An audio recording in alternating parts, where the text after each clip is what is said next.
All right, Shalom. Shalom. First and foremost, we want to give all praise, honor, and glory to Yahweh, Bahashem, Yahushai, Bahashem, Rakakwadash. Divine City Apostles, and that was a great millstone and peace and salutation city elect. This is another Saturday class.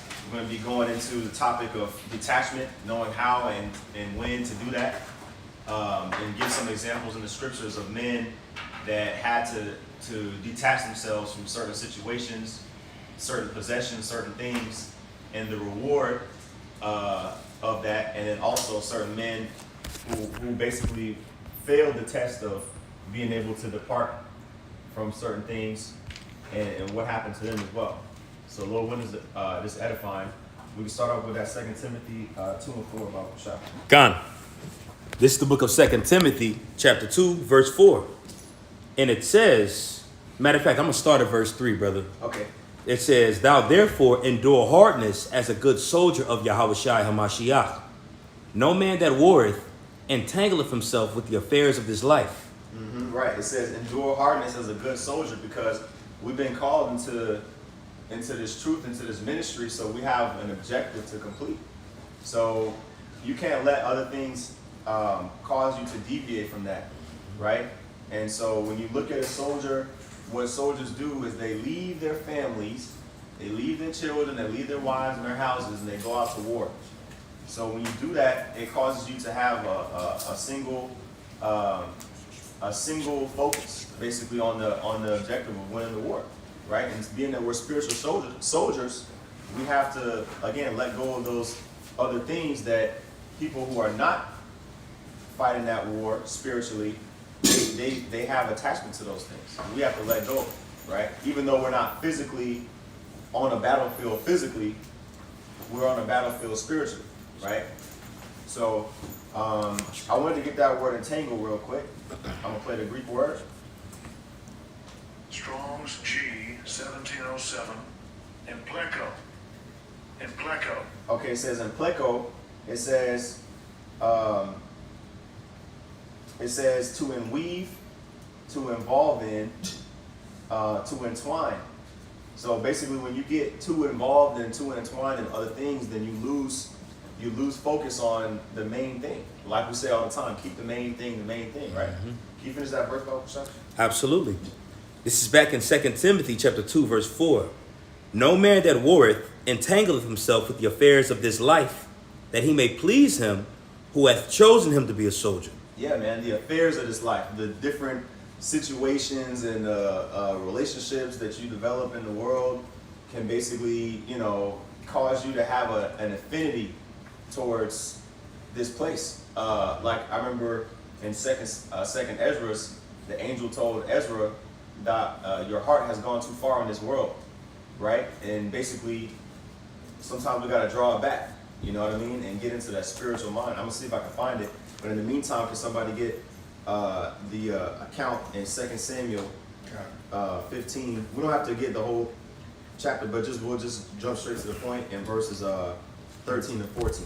It's basically a difference between a civilian and a combatant or a soldier. Oh, the word you looked up.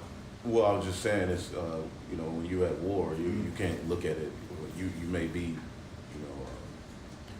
scattered or sent. I don't know the word when they enlist you. Dispatched into a particular. And when you get there, you're not a civilian. Right. You're there on a mission, and that's how we have to look at this walk. In a sense. Okay. Yeah. You can Sometimes you can get too attached to where you were dispatched to, and you start to think and act like a civilian when really you at war. You're there for a particular reason. You were sent there. So Like I had on, the best example we always use is dead presidents. When Chris Tucker was getting on Lorenz Tate about him not having a picture of his little girl, he's like, I can't worry about that shit. I get back to the world when I get back to the world. The moment I start thinking about that, I'm a dead man. Like I said, you're on a mission.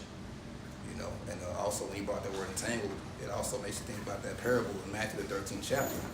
When Yahushua lists all the different situations about coming into this truth, and one of it is the cares of this world can start to choke a man out.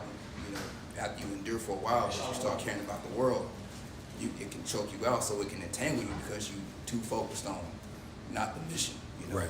on other things. Right. You got that.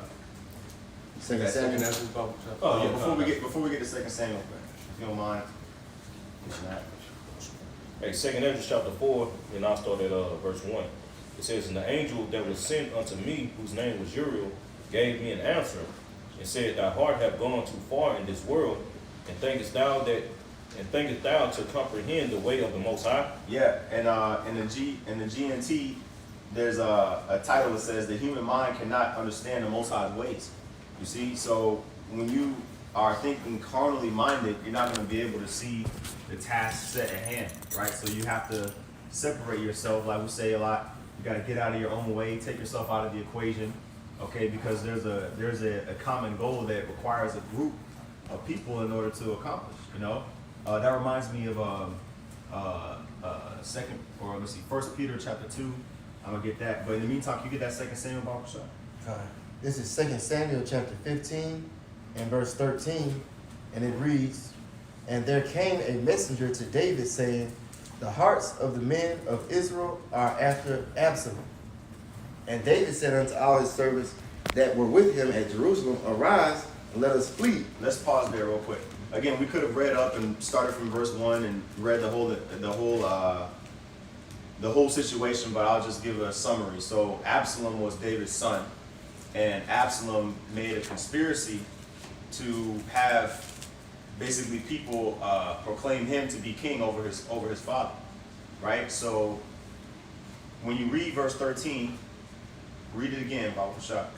2 Samuel 15 and 13, "And there came a messenger to David, saying, The hearts of the men of Israel are after Absalom." So let's stop there. So when you read verse 13, that's the report that David got when he found out, okay, Absalom is conspiring against me. My son is conspiring against me to usurp authority over me to be king, right?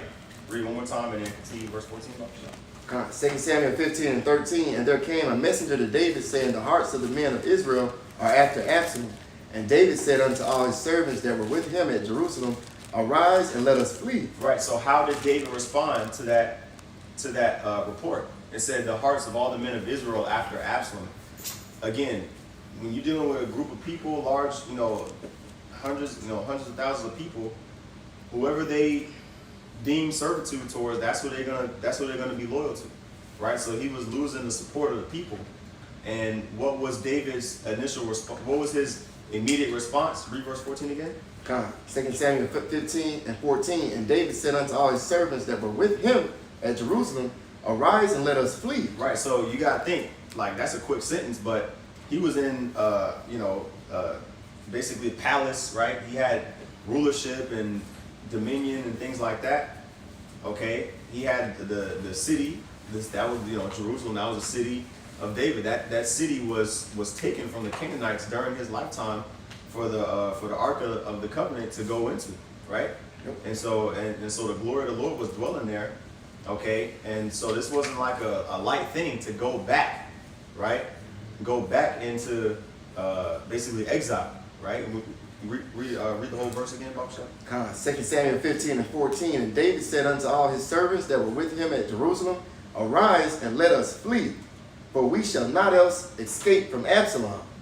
Make speed to depart, lest he overtake us suddenly and bring evil upon us." Right. You see that? Is that the end of the verse? No. Go ahead. It reads, "And bring evil upon us, and smite the city with the edge of the sword."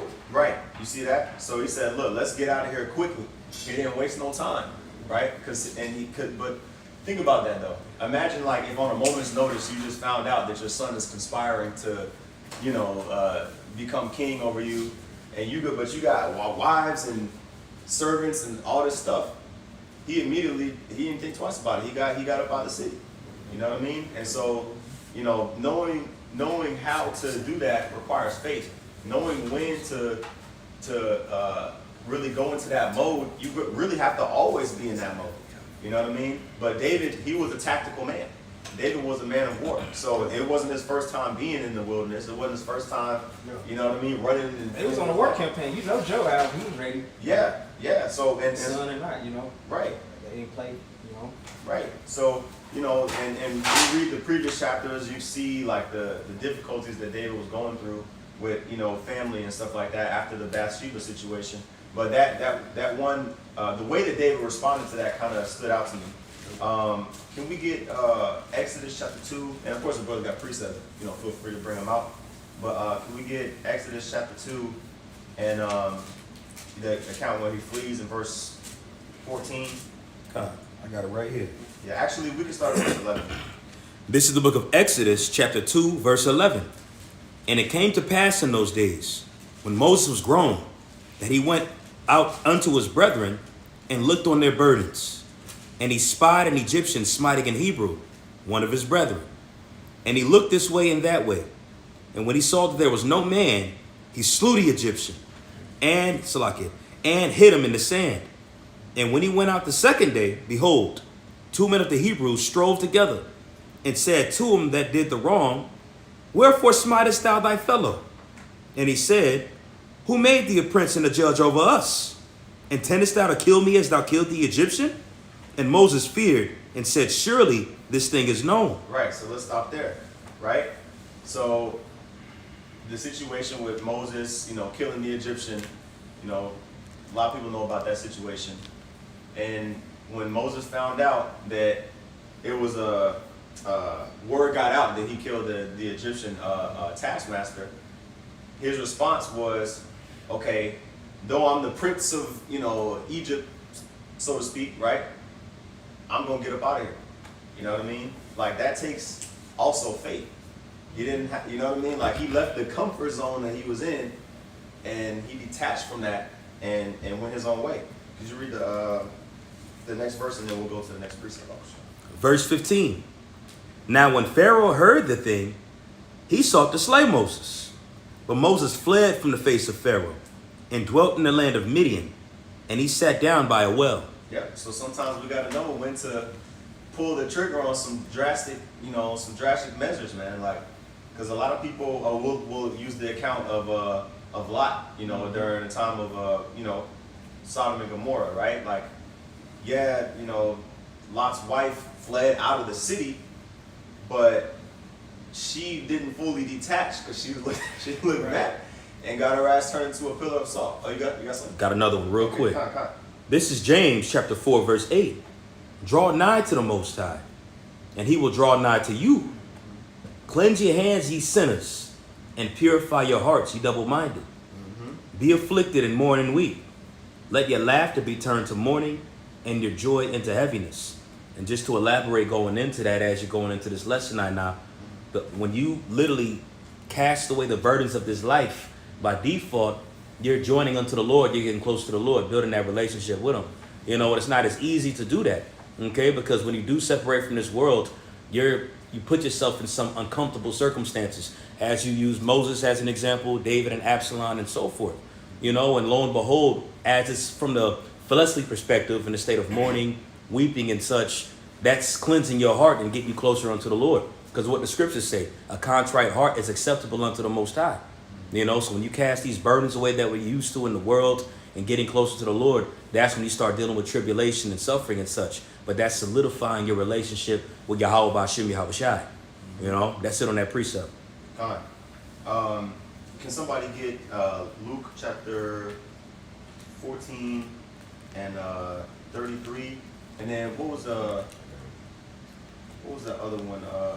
We got the second Samuel, Philippians 3. Yeah. Look at that real quick, Papa Shot. Philippians 3 and verses 7 and 8. Luke 14 and 33. Yeah, come. Right, it says, so likewise. Oh, yeah. Go ahead, that's cool.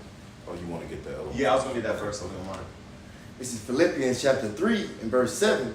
It says, But what things were gained to me, those I counted loss for Hamashiach. Mm-hmm. Right, those things that... Actually, let's start up a little bit. What verse you at, verse 7? I started at 7, but the point, like the thought starts at like 4. Okay, let's go up, yeah. 3. Mm-hmm. Philippians 3 and verse 4. It says, Though I might also have confidence in the flesh, if any other man thinketh that he hath whereof he might trust in the flesh, I more. Yeah, so going back to Paul's background, Paul was a Pharisee, right? Originally, he was, trained under the law. He was a student of Gamaliel, so he knew the law. He knew that basically he knew the customs of the circumcision, right? Right. And so he basically was using the point in the argument of from the circumcision perspective, they thought that the righteousness was from the workings of the law, right? So Paul was like, look, I've been in y'all's shoes before. I already know how it feels to think like that, right? And so he's saying that's the confidence in the flesh, right? Because the flesh is basically the works that you do in your flesh, and that confidence of doing the sacrifices, doing the law, things like that. Talks First about covenant, basically. Yeah. There's no justification. Your righteousness with the Most High under that covenant was predicated upon your adherence to those laws. Right. Those, technicalities. Mm-hmm. And Paul's basically like, shit, if anybody can boast in that, you know what I'm saying? I can. Mm-hmm. But here it is, I done thrown that all away to gain Yahweh shot. That's right. You gotta go. Yep. Philippians 3 and 5, it continues, circumcised the 8th day of the stock of Israel of the tribe of Benjamin, and Hebrew of the Hebrews, as touching the law, a Pharisee, concerning zeal, persecuting the church, touching the righteousness which is in the law, blameless. Right, so he's going down the list of his spiritual resume. Like, look, I've been very zealous. I've been on point as I possibly could be before I came into the knowledge of the Yahweh Shai, right? And so, again, like the elder said, you can't predicate your righteousness off the workings of the law, okay? Go ahead. Verse 7, but what things were gained to me, those I counted loss for Mashiach. Mm-hmm. Right, because you could boast in all those things, okay? But he basically forsook the status of being, if you go back to Acts the 7th chapter, when Paul, was persecuting the church, he took that away and went into vulnerability mode, right? He went into persecution mode, like being persecuted for the word of Yahweh Shai. So he cast that off. He cast off that stigma of being, Paul the zealot, if you will. You know what I mean? So you can read verse 8, and then we'll go to the next one. Philippians 3 and 8, yeah, doubtless, and I count all things but loss for the excellency of the knowledge of Mashiach Yahweh Shai, my Lord, for whom I have suffered the loss of all things. Right. Again, Paul, he talked about how he was beaten with stripes. He was stoned. He was shipwrecked multiple times. He basically went into a nomadic type of lifestyle where he was going out and preaching across the known world at that time. So he gave all that stuff up. He didn't have no wife, no children, whereas he hypothetically could have, right? But he gave all that up, right? So that was really a constant mindset that Paul had, of detaching from this world. Yeah, and to add to that too, as soon as he detached, Shipwrecked, man. yeah, as soon as he detached, he was directly supped with Yahweh Shai for 3 years. Mm-hmm. That's a very heavy thing. Like soon as he detached, he had that one-on-one personal relationship with the Lord and was directly taught from Yahweh Shai while he was in Damascus. Man. Yeah, that's heavy. So that was really the point in that Philippians. You got that. We might need to start up on this one too. Maybe. Just for the listeners, I ain't read the whole verse. Oh, you said what? I ain't read the whole verse. No. You got the Luke 14. Mm-hmm. Okay, can you start at verse 31, Bible shop? Luke 14 and 31. Or what king going to make war against another king sitteth not down first, and consulted whether he be able with 10,000 to meet him that cometh against him with 20,000. Right, and this parable goes into counting the cost, right? You got to prepare yourself for the journey before you actually start the journey. You know what I mean? Like, you don't just get in your car and start driving on the highway and then open up your navigation. You open up your navigation and find the route before you start driving, right? So same thing with building a house. You got to have a blueprint first. Same thing with an army strategy. or war, you have to have a strategy first for your army, right? So this is the correlation that Yahushua is making. I got something. Okay, go ahead. This is the book of Sirach, chapter 7, and verse 6 in the GNT. It says, don't set your heart on being a judge unless you have the strength of character it takes to put an end to injustice. Just going into your point about counting the cost, man. Yep. And so, and when you're a judge too, the scriptures talk about not taking bribes. You know what I mean? You basically have to cut yourself off from all emotions. You know what I mean? Because you have to judge according to the Lord's word. Right. You know what I mean? So it's not really about your personal opinion. Scriptures talk about being deceived by your own, vain opinion. So as a judge too, you also have to just look at the logics, the facts. Look at the things that the evidence that's presented to you, right? You guys. Yep. Luke 14:32. Or else, while the other is yet a great way off, he sendeth an ambassage and desired conditions of peace. Right. So yeah, it says while the other is yet a great way off, he sendeth an embassy and desire conditions of peace. So you don't want to be somebody that's preparing to make war when it's unnecessary, and you don't want to be somebody that when it's time to make war, you're underprepared, right? You just want to make sure that you analyze the situation before you get yourself into a commitment that you can't reverse, right? I'll read that in the NLT. It says, and if he can't, he will send a delegate. It will send a delegation to discuss terms of peace while the enemy is still far away. So then verse 33 it says, so likewise whosoever he be of you that forsaketh not all that he hath, he cannot be my disciple. Right, and so that's the point. Like Yahushua is saying, there's a preparation before you start the journey, right? So just like a king has to prepare his army before he goes out to war, if you want to say that you're a disciple of Yahushua, you have to know that you're going to forsake everything that you deem valuable. Now, bear your cross, yeah. Right. Yeah. Whatever means necessary, Right. Right. So it says, whosoever of you that forsaketh not all that he hath. I want to get that word forsaketh real quick. Strong's G 657. Apostaso. Okay. Apostaso. It says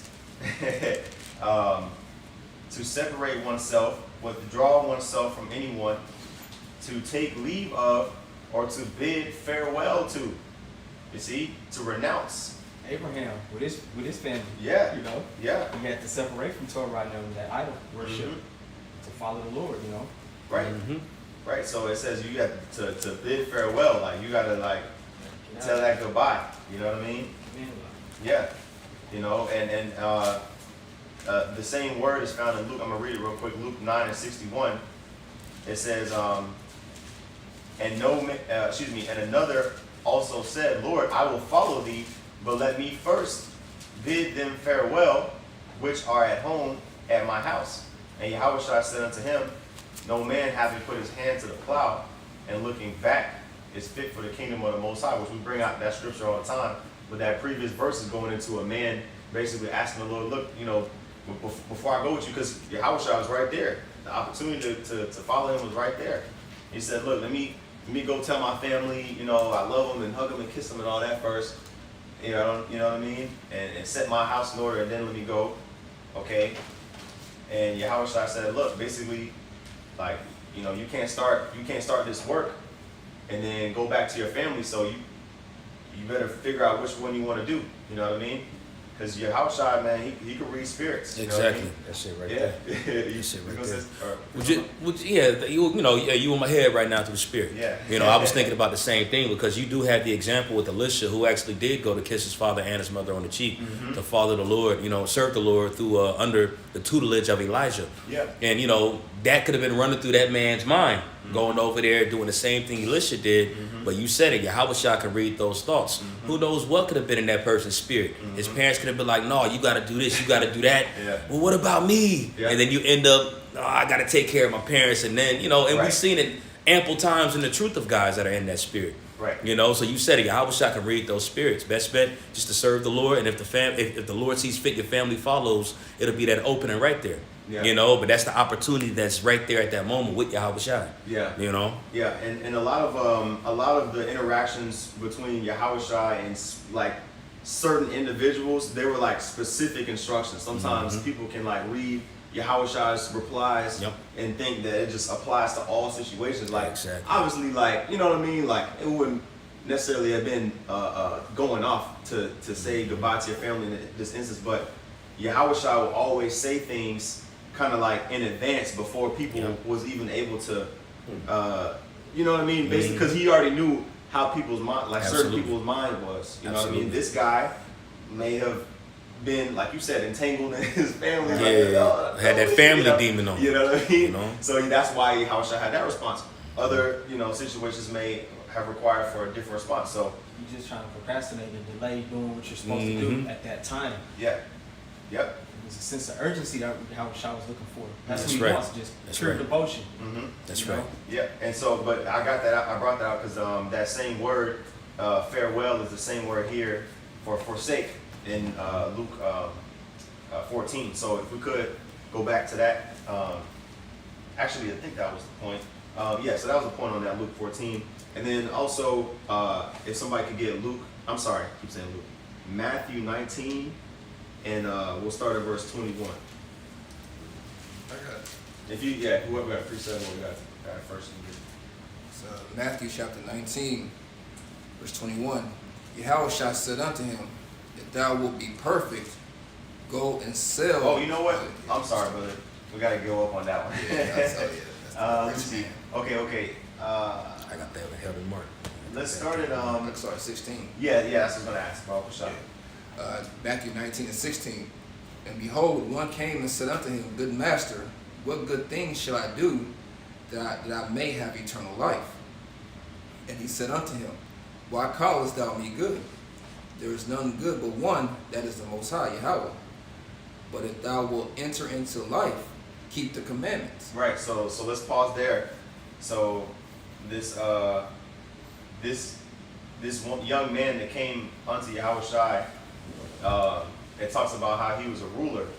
He was a rich, young ruler. When you read in Luke, it says he was a ruler. Okay. And so he had many possessions, right? But it says he wanted to know what he could do to find eternal life. He was like, okay, I'm trying to get down with what you preaching, Lord. Which is, who wouldn't say that they want eternal life? Even the Samaritan woman at the well, she was like, shoot, I want some of that water that when you drink, you don't get thirsty again. Like, that sounds good, like, for everybody, right? Sounds like a good deal. But it requires a sacrifice. So Yahweh Shai said, look, if you want to enter into life, you got to keep the commandments, right? So his mind was, oh, well, I should be good then because I keep the commandments, right? Let's see, read more of that about Shai. He saith unto him, which Yahweh said, Thou shalt do no murder, thou shalt not commit adultery, thou shalt not steal, thou shalt not bear false witness, honor thy father and thy mother, and thou shalt love thy neighbor as thyself. Yeah. So this is the some of the 10 commandments that Yahweh Shai, that he was telling him, and I'm sure he probably heard it before. So he was probably happy to hear, like, okay, that's all I got to do. I should be good then, right? Go ahead. The young man saith unto him, All these things have I kept from my youth up. What lack I yet? Yeah, so he was like, well, I've been doing this already, so I ain't in the kingdom yet. What, like, he was trying to kind of too. It's still like, he was just, what lack yet I yet? Yeah, like what else am I supposed to do? Because obviously that's not the only thing. Because I've been doing that. He's saying, look, I ain't never, he's saying he never killed nobody. He never committed murder. He never committed adultery. He didn't steal. He didn't, lie, bear false witness, right? He honored his father and his mother. So he was like, well, I've been doing that. So what else, right? Go ahead. Yahushua said unto him, If thou wilt be perfect, go and sell that thou hast, and give to the poor, and thou shalt have treasure in heaven, and come and follow me. Yep. So Yahushua, going back up a couple verses, he told him what he needed to do in order to enter into the kingdom, but he wanted to enter into the kingdom now. Like, he was trying to basically make it to where he could get in, you know, because at that time, what was one of the things that his disciples even was asking him constantly? The Lord was being asked constantly, are you going to bring the kingdom now? Are you going to bring the kingdom now, Lord? People thought, you know, that the kingdom was coming in their lifetime because Yahushua was there, right? So Yahushua said, look, if you want to be complete, which is what that word perfect means, then it says what? Sell all that you have and give to the poor, and you're going to have treasure in heaven, right? And then we got to see how he responded. How he responded, we're going to get some commentary on that too. Verse 22, But when the young man heard that saying, he went away sorrowful, for he had great possessions. Right, so he had the opportunity to basically come out on top and just follow the Lord, but he basically let that condemn him by saying that, you know, well, damn, I got too much stuff to let go of. You know what I mean? I can't see myself letting go of all the lands that and the scriptures talk about basically what profit has a man for all the labor that he does under the sun, because when you die, you give it up anyway, right? But he valued those possessions over basically following the Lord, right? So I want to get some of the commentary on there. I'm gonna get the David Guzik. Is that guy? Okay, so it says under the part where it says he went away sorrowful and he had many possessions. It says, in this the wealthy questioner failed utterly. Money was his God. That's why Yahushua said you cannot serve the Most High and Mammon. Right here. Oh, you do? Okay. I mean, you know, it's all through the Spirit. You know, if you want it. Yeah, Yahushua, go ahead. I'm going to start at verse 20 in Matthew 6. This is the book of Matthew, chapter 6, verse 20. Verse 19, actually. Lay not up for yourselves treasures upon earth, where moth and rust doeth corrupt, and where thieves break in through and steal. But lay up for yourselves treasures in heaven, where neither moth nor rust doeth corrupt, and where thieves do not break through nor steal. For where your treasure is, there will your heart be also. Right. Yeah, so that moth and that rust represents the withering away of the dainties of this world. You buy a new car, right? And 2 years from now, it's not as new as it was when you first bought it. Things depreciate over time. Or shit, you just save millions of dollars in paper money. Then it goes digital. Exactly. It's vain, basically. Yeah. Like Solomon always said. Right, but even if you're able to transfer it into digital, eventually you know where it's going. Oh yeah. So the legacy that we're building up here, now it's unseen, but we're storing up treasures in heaven. Whereas Jake is chasing the bag. The bag is going to lead him to that damn ditch, man. Right. That's There's nothing wrong with having a bag, Right. you know, but you got to have the proper context, Right. you know. Yep. So Yeah. that's what that parable that Yahushua says easier for a camel to go through the eye of a needle than for a rich man to enter into the kingdom, because you gotta unload all those things off a camel's back before he's able to enter into that narrow path. You know what I mean? And camels were known to be relatively stubborn animals, so you know it's hard to get them to go into confined spaces, right? And so even if you was able to get them into that confined space, you got to take all those things that was on its back off, because they were used as, you know, load bearers, you know what I'm saying, to go to different cities and stuff. It's labor. You had to take that stuff off, and the camel had to go in just on his own. You know what I mean? And it said, Yahushua said, it's easier for a camel to do that than for a rich man to enter into the kingdom. But for a rich man to enter into the kingdom, he got to offload all that stuff that you can't care about it. You know what I mean? But all those things that could be valued over the truth, you gotta detach from that. There's more than that? Yeah, it's leading to the point you brought up. This is back in Matthew chapter 6, verse 21. For where your treasure is, there will your heart be also. The light of the body is the eye.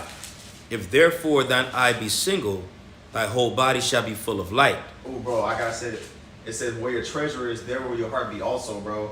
Like that scripture has really been like getting more clear now, because your heart is your mind. You know what I'm saying? Your la'ab, right? So where your treasure is, the thing that you your prized, possession, there where your mind, that's where you're gonna be thinking about all the time. Exactly. Right? So if your woman is your prized possession, for example, your car or your house or your job or whatever, that's gonna be the thing that you think about all the time. Right? But really it should be the kingdom, right? It should be the truth. So that's where you need to be focused on. Right. Yeah, that's why the scriptures say, kiss the son, lest he be angry. Mm-hmm. When you go into, especially in ancient times, the act of kissing something, that's showing that affection towards it. Via example, there's a scripture in Hosea that goes into how they actually kissed their idols. Mm-hmm. You know what I'm saying? So they was putting their mindset on things that really didn't matter versus what truly mattered. Just adding to that point. Your affections, like you said in Colossians 3, set your affections on things above. That's right. Not below the kingdom. Where you put your priority. You're going to do certain things, but the priority has to be on your how about Shem Yahushua and serving the Lord first. That's Before right. anything, you got to be willing to give up all those things if it came down to it. That's right. That's You know right. what I'm saying? Yeah, because anything can become an idol, even if it's not necessarily unlawful. You know what I'm Right. saying? It could be something ceremonially lawful, but if you put your heart to it, when I say ceremonially lawful, I mean, playing the game or driving your car, liking cars is not unlawful. Eating But if wings you're, or whatever. yeah, exactly. But if you do too much of that, then Yeah. it can become an idol because you're focusing on that versus focusing on the Lord. Yo. Yep. I think. Okay, Con. I was gonna say. I think it talks about how the staff that Moses had, or something that he made, ended up becoming an idol. I know the ephod. They started worshiping it. Yeah. You know what I'm saying? Okay. There was a couple of things. Yeah. Throughout time, I think there was another The brass serpent too. The brass serpent. Brass Yeah, serpent. the water. Yeah, that's what I meant to say. The brass Brass serpent.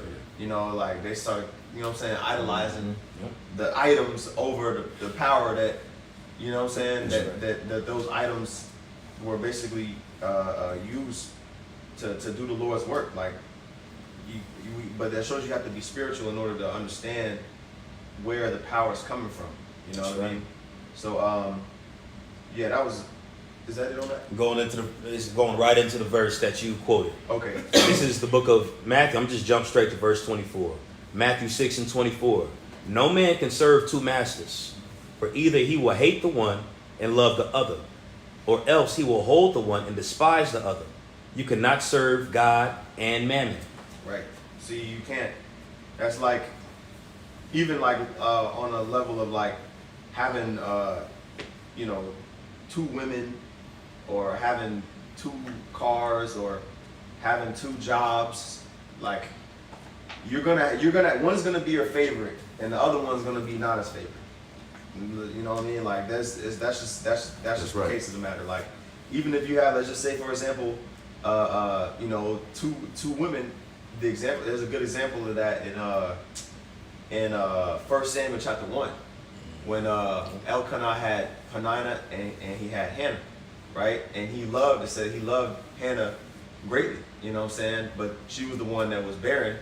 Peninnah was the one that was, not as desired, but she was with the baby. Same thing with Rachel and Leah. Yeah. You know what I'm saying? So, I mean, even if you have two jobs, you got a main job, and then you got a side gig. You know what I mean? So it's many examples of that. But The side one, but Yeah. more for you. Yeah. So it's actually starting to come up, but That's That fun side. with You it. have more fun with that money from that side. That's the fun money right there. yeah. So, but it says you cannot serve two masters, right? So of course the Lord, that's the ultimate example. You know what I mean? You can't serve the Most High and then claim that you can't. That's why we say things like, if people that call on Jesus and stuff, like there's certain things that people do that we know, okay, they don't believe in the Lord. You know what I mean? They don't believe in Yahweh Shem Yahushua because they follow this path. They worship this. That's contrary to the truth. So, You got precept? Okay, go ahead. This is Colossians chapter 2, verse 6. It says, as ye have therefore received Hamashiach Yahushua the Lord, so walk ye in him, rooted and built up in him, and established in the faith as ye have been taught, abounding therein with thanksgiving. And the point on that is just being rooted and built up, having your foundation set right according to Yahweh Yahushua, so that what things like this don't happen to where you get choked, or the word get choked out of you due to the cares and pleasures and riches of this life. Yep. That's part of the how to detach. Is having like you read it in that Matthew shar, keep your eyes single. You know what I'm saying? Focusing on a task at hand, and knowing no matter whether you on an airplane, overseas, on a boat, in the car, outside, at a restaurant, whatever, you always keeping the Lord in your mind. That's how you stay in that mode of being ready for whatever comes your way. You know what I mean? To the best of your ability. But the scriptures say that the Lord is not going to put us in a situation, roughly paraphrasing, that we're not going to be able to overcome. So if I can say this, it just boils down to having faith in that. That's why he says to the rich man, he's like, all right, you good carnally. Now let's see where you have faithful wise. And that's the main thing that you got to keep at the forefront of faith. And to say without faith it's impossible to please him. And that was Yahushua's biggest pet peeve, was when you wasn't showing faith. Yeah. When I come, shall I find faith on the earth? So really, that was the last precept that I had. I got one. Okay, Connor. Yeah, this is 2 Timothy 4 and 10. This is Paul. As he was going on his mission, there was a particular individual who left him named Demas. It says, Demas has deserted me because he loves the things of this life and has gone to Thessalonica. All right, now I'm going to read a commentary on it. All right, he loved this present world.